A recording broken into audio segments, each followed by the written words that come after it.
Hi. So for this work, I thought I had started the camera while me and my faithful little roller were painting all this. But unfortunately, when I looked, now I had forgotten the record button. But here it is, sort of an abstract composition.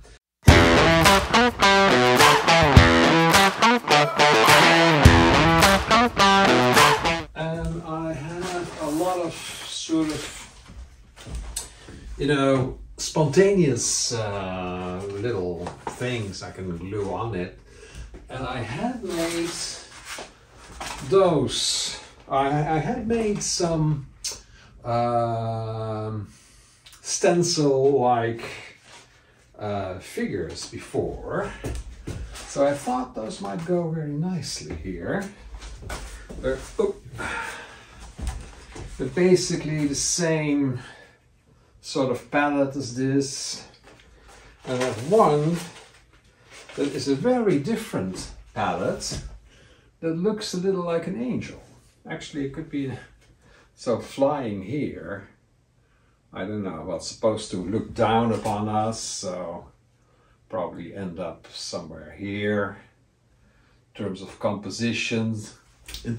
composition, we don't want it to be too low, so glue this, or too high, not right in the middle. That's one. And then I have these, oh, it's not even completely cut yet. Then I have these earthly sinners walking around here. And here, this is more like a bird-like one, so I could make this fly up. And then I have the original stencils here, so those might be interesting. Somewhere around here. I have this one too. I don't know, I sort of particularly like this one. I don't know why. It's really, so all these are little nothings. And so you can see that my beeline is developing into bigger paintings. Because paintings like these, they take a long time, they take a lot of concentration. You have to cover up some of your, redo some of your mistakes. Usually you need several layers to really cover things. And this is much more intuitive and actually more joyful. So I will glue on some of the stuff and then I'll be back. And here you see me gluing on the horizon. I had prepared some canvas that I had rolled green, sort of, accidented green, and I am now gluing it on the horizon. I put a piece of tape to sort of generally indicate where the horizon roughly was coming.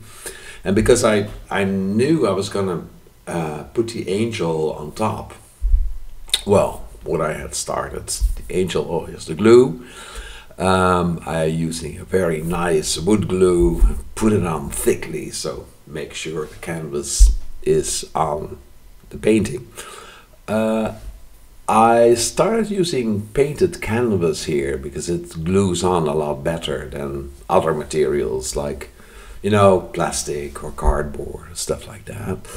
And yeah, so this is, the painting sort of developing into more like a landscape. So here I'm gluing on another part of the horizon. And what I really, really, really immensely enjoy is that, actually, it sounds a bit strange maybe, but what I really, really enjoy is that you don't have to paint all this. It's so much easier to sort of paint a sort of square of canvas and then cut out the shapes, glue them in, And they're all nice and sharp, and you can combine them. And also you can move them around when they're not glued to see how they're going to look. So it's much easier to compose. So if I compare that to my normal way of working, I would normally sort of draw this with some pencil or some crayon or whatever, and then I would fill it up with a certain color, you know, painting on the color with a brush. I would have to, you know, work very carefully if I wanted to keep it sharp. Then usually it wouldn't really cover in one go, so I had to do it again. If I was unlucky, I had to do it yet again. So now I have 3 trials, and every time I have to be very careful not to make it fuzzy. This is a much more, not only much easier and quicker way of applying it, but it's also, I think I like the result a lot better. So here we see the present state of the painting. You can already see that it's sort of, you know, suggesting much more like a landscape. And because of that horizon, the orange part that I left orange on top also suggests much more that there's a sun there. Okay, so here we have the horizon. And since I had some green prepared canvas left over from the horizon line, I cut out a bunch of trees here. Well, actually, you know, you can see these trees on the right side here in the landscape painting. So here I'm sort of trying out, well, okay, if the angel is gonna be here, so what is a good place for these trees? So here I have decided, okay, if the angel is here, then the tree should be here. Well, and that is, you know, although it may look maybe a little bit stupid as you're watching it, but the great thing is that you can actually try this out in 100 different ways before gluing it, without having to correct anything.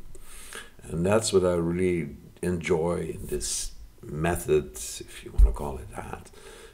This application, sort of editing, you know, method, is that you have so much freedom. So now that I decided where to put the tree, I am gluing it in right here.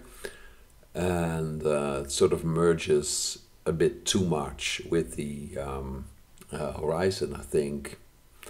But much later in the process, I am putting in some fruits in the tree, and that's going to be sort of covering some of this little, if you could call it a mistake.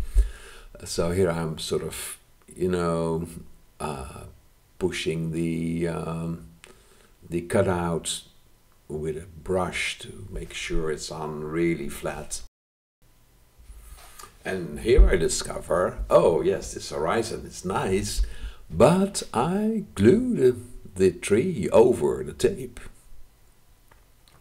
Well, in my life I have cut a lot of tape, so it won't be a problem really. I'll just have to cut around the tree a little bit with a knife that will cut the tape but won't go through the canvas. So a fairly blunt little hobby knife basically.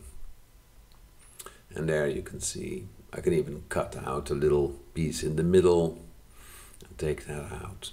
So I will be left with just the tree and be able to remove the tape fairly easily. Well, there goes a little piece in the middle. Yeah, there it is. And with a little cut to the side of the tree, I can easily take off the tape. Well, maybe if I had been a member of the New York School of Abstract Expressionism, although this is not very abstract really, I might have left on the whole tape. but in this case I thought that was not such a good idea. Well, interestingly here you can see sort of like a circle of the white areas that are already like preparing for the coming down of the angel. Totally unconsciously, of course. So here I'm trying out the position of the bird. But eventually I decided, and again, this is the great advantage of this method, eventually I decided that there was not enough room for both the angel and the bird. So here I have the people in the landscape. Well, unfortunately I'm covering up a little bit the actual positioning, but here you can see it very clearly. So, well, this would have been a nice composition in and of itself, a little bit apple-like, if you know the Dutch expressionist painter from Cobra, Karel Appel. But this is not how it ended up. So see, now taking off the birds, could it go here maybe? Covering up the horizon a little bit. No, it's too, well, that could have been good. Well, there's lots of stuff that you throw out that later when you see it, you go, oh, maybe that wasn't so bad. No, this is not a good place. Well, as you can see, I tried out a lot of different positions here. I won't,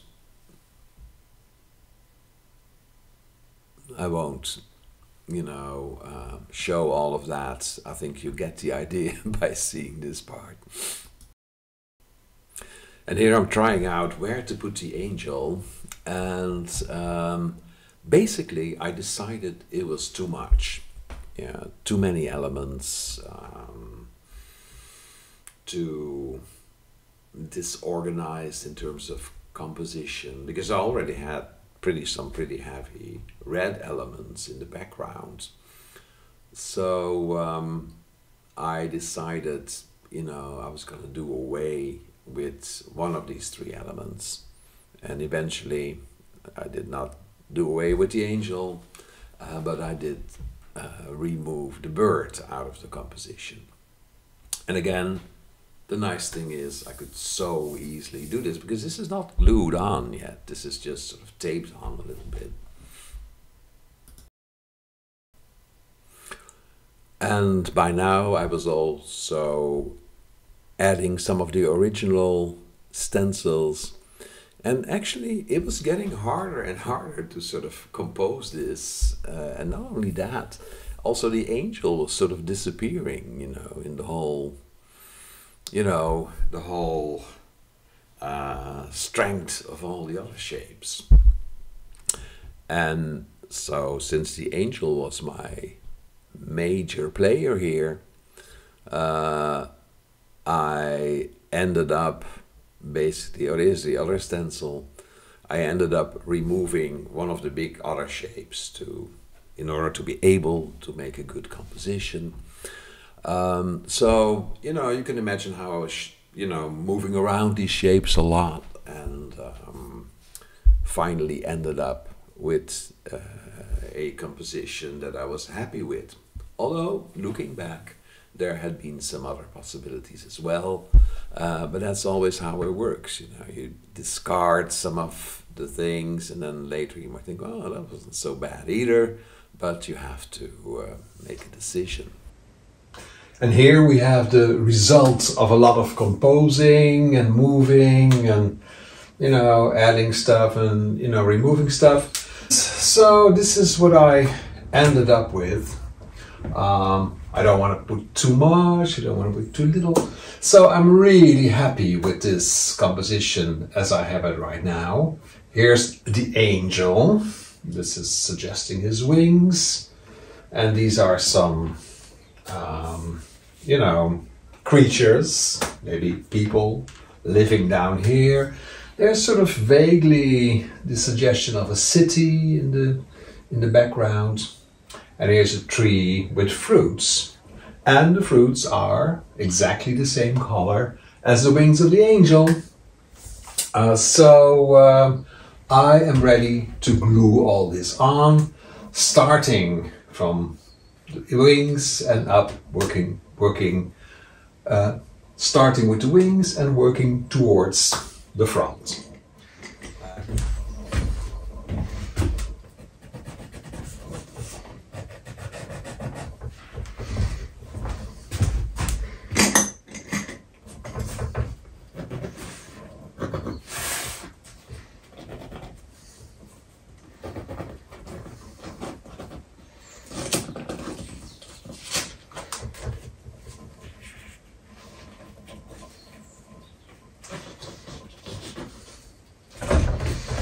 Right. Wing number 1.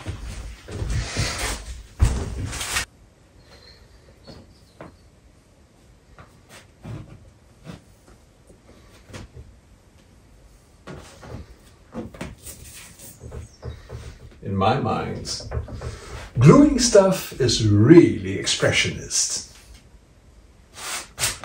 Because it's fast and it's impactful.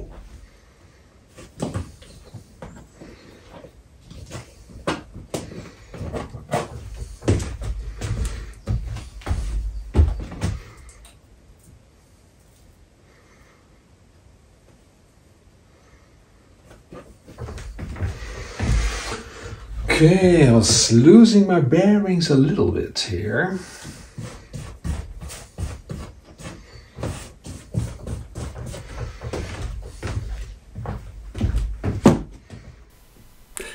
And here we see the whole painting on the floor with a board resting upon it and some weights on the board to press down the glued elements so they will be attached securely to the painting. This is a whole process that sometimes you have to do several times to make it stick, especially if it's cardboard. This is a piece of canvas I've been painting on to cut plans out that I could then later paste on the big canvas.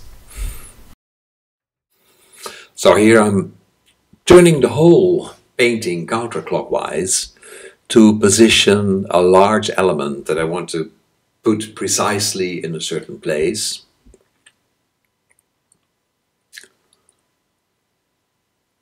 So first I put it on with tape and I sort of indicate exactly where it needs to go. And here I'm gluing it. I'm gluing it very solidly in a certain position. And this I sort of repeat with all the different elements. Here you can see I glued some more stencils on. And there's a sort of echo between these stencils and what they were stenciled on, which is the big element to the right of them. In front of them I actually made a large plant, but I didn't really like it, so I tore it off. I had to restore a lot of the background. That's also because I had this movie, which showed me that my composition was better without a plant.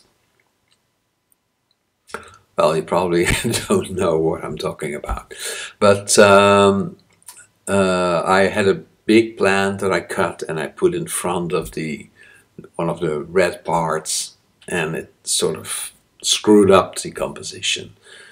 There's only so many elements that you can put in a painting and still have a good balance. So here we have it. This is the final product called An Angel Appears. Well, you see the white areas nicely supporting sort of the angel, and where the angel's head is to the right You see these gray shapes. That's symbolic for, you know, the sound the angel makes. And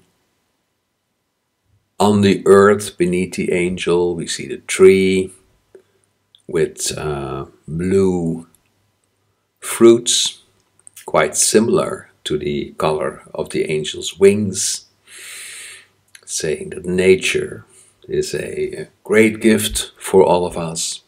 Well, there's lots and lots and lots of symbolism in this painting. I won't describe them all. Maybe I will do that later, but for now I will say thank you for watching. I think if you are still watching now, you are part of a very distinct and small minority of viewers, and I would suspect that you have some ideas about art, because otherwise you probably would have, you know, left after 45 seconds of watching, or maybe 2 whole minutes of watching, or whatever length. But now you are still here, so welcome to the happy few. And what I would like you to do is to write some comments, because not many people know this, but I started this whole YouTube channel to create dialogues with other people interested in art. Maybe you are an artist, maybe you are a collector, maybe you are just somebody who likes to visit museums and knows about art. Anyway, the fact that you are here tells me you know something about art, and I would absolutely like to invite you to write a comment about what you've seen here, and hopefully we can get some interesting discussions going. All right, thank you for watching, and bye-bye.